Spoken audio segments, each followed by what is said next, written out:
সকলোকে নমস্কাৰ আৰু জহাৰ। আমি আদিবাসী ছাত্ৰ সন্থা হৈ আজি মৰাণ প্ৰজাপতি বিবাহ ভৱনত আজি আমি এক সংবাদমেল আয়োজন কৰিব লৈছো। আৰু এই সংবাদমেলত উপস্থিত থকা আমাৰ সকলো মৰাণ তথা ডিব্ৰুগড় চৰাইদেউৰ সাংবাদিক দাদাসকলক আমি ধন্যবাদ জ্ঞাপন কৰিছো।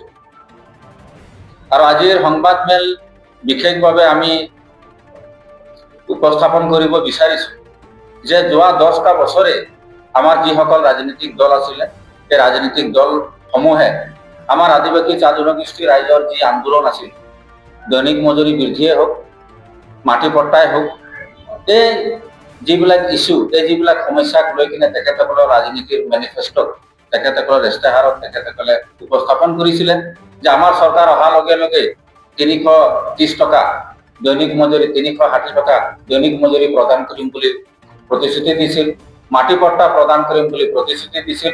কিন্তু এতিয়ালৈকে আমি দেখিবলৈ পালো কোনো চৰকাৰে, আজি এই বৰ্তমান বিজেপি চৰকাৰো আমাক 360 টকা যি দৈনিক মজুৰি আছিলে তেখেতসকলে প্ৰদান কৰিব নোৱাৰিল। কেৱল তেখেতসকলে ইণ্টাৰিম অন্তৰ্বৰ্তীকালীন তেখেতসকলে এটা এগ্ৰিমেণ্ট কৰে আৰু মজুৰি বৃদ্ধি কৰি থাকে। আমি সেই কথাক আমি তীব্ৰ ভাষাৰে আমি গৰিহণা দিছো যে আমি কোনো ভিক্ষা বা সহানুভূতি নাই বিচৰা। যেটো মিনিমাম ওয়েজ এক্ট হিসাবে ন্যূনতম মজুৰি আইন হিসাবে তেখেতসকলে এগ্ৰিমেন্ট কৰক, আমাৰ তাত ক'বলগীয়া একো নাই। আৰু মাটি পট্টাৰ যেটো কথা আছে, এই মাটি পট্টা আমি এটা দেখিবলৈ পাইছো তেখেতসকলে ফৰ্ম ফিলাপে কেৱল কৰাইছে। একফালে চৰকাৰে মাটি পট্টা দিম বুলি কৈছে, আনফালে কোম্পানীসকলে দাদাগিৰি চলাইছে, যেটো মোৰ মাটি হয়, মোৰ কোৱাৰ্টাৰ হয়, আপোনালোকে কাম নাই একটু খালী কৰক বুলি। এই কাৰণে আমি বিচাৰিছো আমাৰ যিবিলাক সমস্যা আছে এই সমস্যা যেটো সমাধান নহলে এই কাৰণে আমি আদিবাসী ছাত্ৰ সন্থাৰ আমাৰ যি আন্দোলন আছে, আমাৰ আন্দোলন এটা সন্মুখীন হ'বলৈ তেখেতসকলে সাজু হ'ব। আৰু তৃতীয়তে আমি এটা দেখিবলৈ পাইছো এই ৰাজনৈতিক দলসমূহে, বিজেপিয়ে হওক, সাহস পক্ষ বিজেপি আছে, কংগ্ৰেছে হওক আৰু অন্যান্য দলসকলে আমাৰ কিন্তু গৰিষ্ঠ সংখ্যক যিবিলাক সমষ্টি আছে এই সমষ্টিতো তেখেতসকলে কিন্তু আমাৰ জনপ্ৰতিনিধি কৰ্তন কৰিবলৈ লৈছে।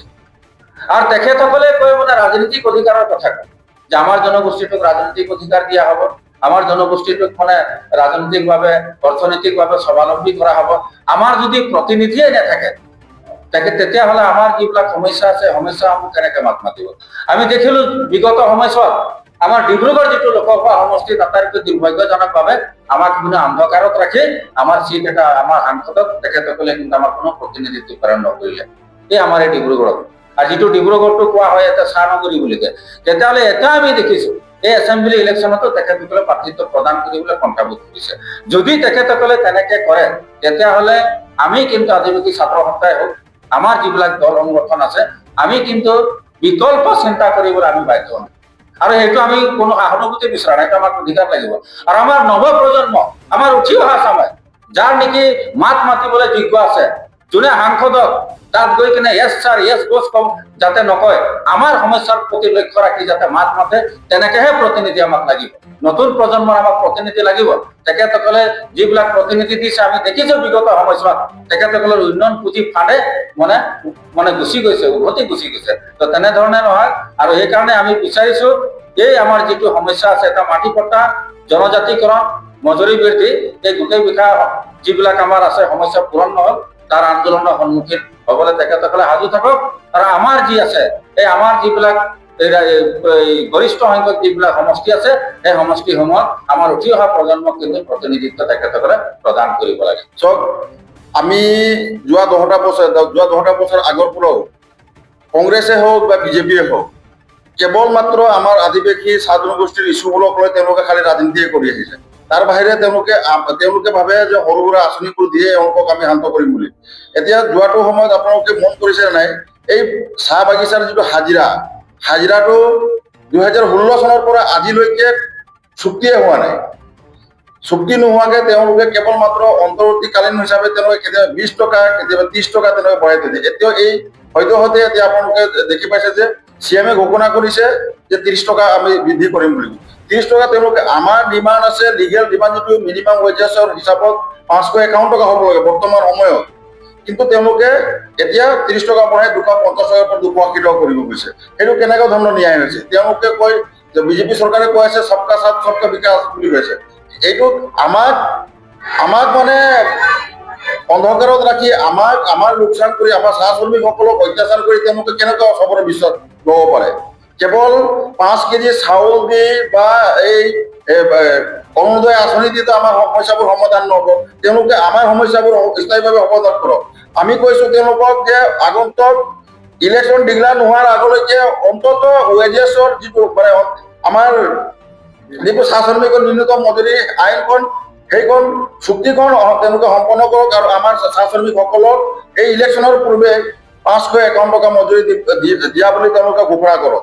নহ'লে তেওঁলোকে ইলেকশ্যনৰ সময়ত আপোনালোকে দেখিলে যে জনজাতিকৰণৰ ক্ষেত্ৰতো 6 জনগোষ্ঠীক তেওঁলোকে ক'ত STV ক'ত ST প্লেন তেনেকুৱা কৰি তেওঁলোকে মানে চবকে পাজুল কৰি থৈ দিলে।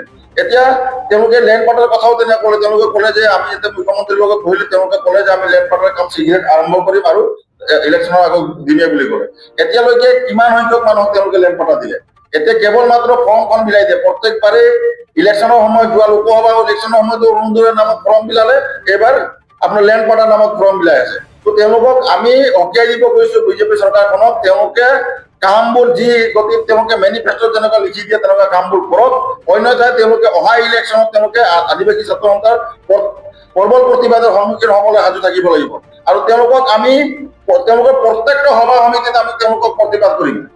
তেওঁলোকে যদি এই সমস্যাবোৰ যদি আগন্তুক সময়ত সমাধান নকৰে তেনেহ'লে তেওঁলোকে প্ৰতিবাদৰ সন্মুখীন হ'বলৈ সাজু থাকক বুলি আমি সকীয়াই দিছোঁ। খান TVS মৰাণত উপলব্ধ TVS king EV Max 3 wheeler self service part আৰু ফাইনেন্স উপলব্ধ। যোগাযোগ নম্বৰ 9435132079 8011607996 93650922428।